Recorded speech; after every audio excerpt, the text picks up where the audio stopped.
OA daw sa self-promotion kaya nasabon.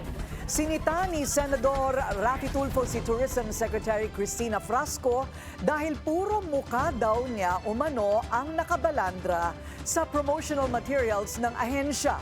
Pero sa halip na maliwanagan, nagalit lang lalo si Tulfo sa depensa ni Frasco.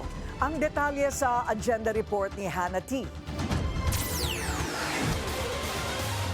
What we are saying here, ma'am, please, huwag mo i-promote yung sarili mo. Pag pupunta ka sa isang lugar, kung ano yung mga kulang doon, punahin mo and then punuan mo. Yun po yung point ng mga netizens na lumapit po sa akin. Sa gitna ng mga usaping anti-EPAL policy o pagbabawal sa mga opisyal na mag-display ng kanilang larawan sa mga paraphernalia at signages sa mga proyekto ng pamahalaan, tila nasampula naman si Tourism Secretary Maria Cristina Frasco sa mga promotional material ng Philippine Tourism na tad-tad umano ng mukha niya. Sabi ni Senator Raffy Tulfo, nagmistulang blogger daw si Frasco na ayon sa mga nagrereklamo sa kanya ay tila naging sentro na raw ang mukha ng kalihim ng mga tourism promo, hindi na ang mismong destinations ng bansa.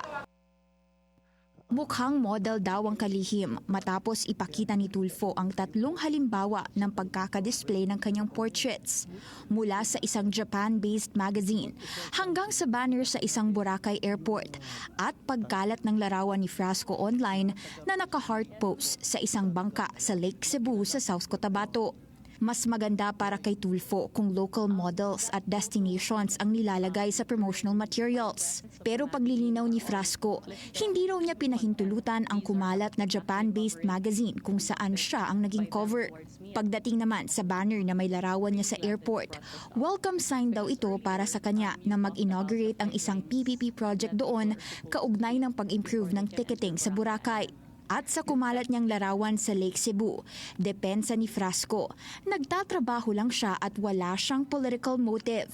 Pero tila nagpanting ang tenga ni Tulfo rito.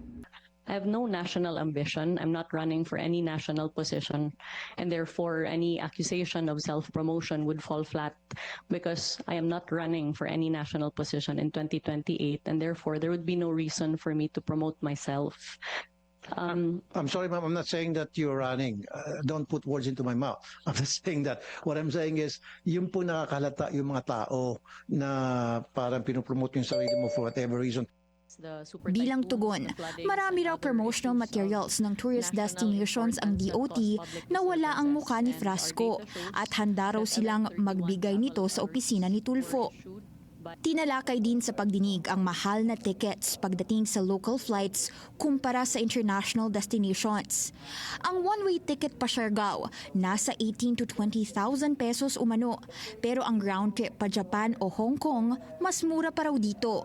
As of January, nasa 27,000 pesos naman ang flight pa Basco, Batanes, na mas mahal raw kumpara sa flights pa Tokyo o Seoul.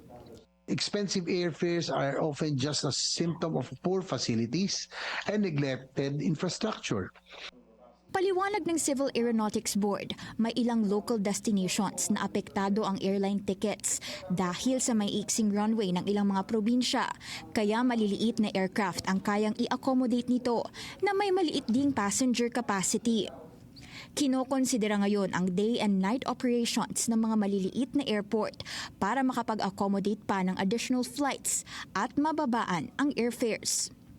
Para sa agenda, Hannah T., Bilyonaryo News Channel.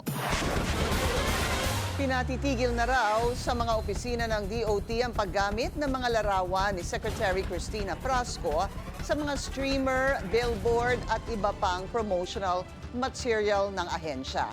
Ayon sa source ng Bilyonaryo.com, galing mismo sa Malacanang ang utos na siya namang ikinatuwa raw ng mga empleyado ng DOT. Reklamo raw kasi nila, puro mukha na lang ng kalihim ang nakikita nila sa headquarters ng DOT. Dagdag ng source, pati raw mga cubicle ng mga empleyado, hindi pinatawad. Matapos magpaliwanag sa Senado, pinalawak pa ni Tourism Secretary Cristina Frasco ang kanyang pagtanggi sa paratang na self-promotion. Anya, hindi para sa optics, kundi bahagi ng trabaho ang kanyang pag-ikot sa mga probinsya. agresibo lang din daw siya para makabawi ang tourism sector. Dagdag ni Frasco, patuloy lang ang trabaho sa harap ng kontrobersya. Manatiling nakatutok sa Bilyonaryo News Channel. Sumubaybay sa aming social media accounts at mag-subscribe sa aming YouTube channel para sa mga bago at eksklusibong balita.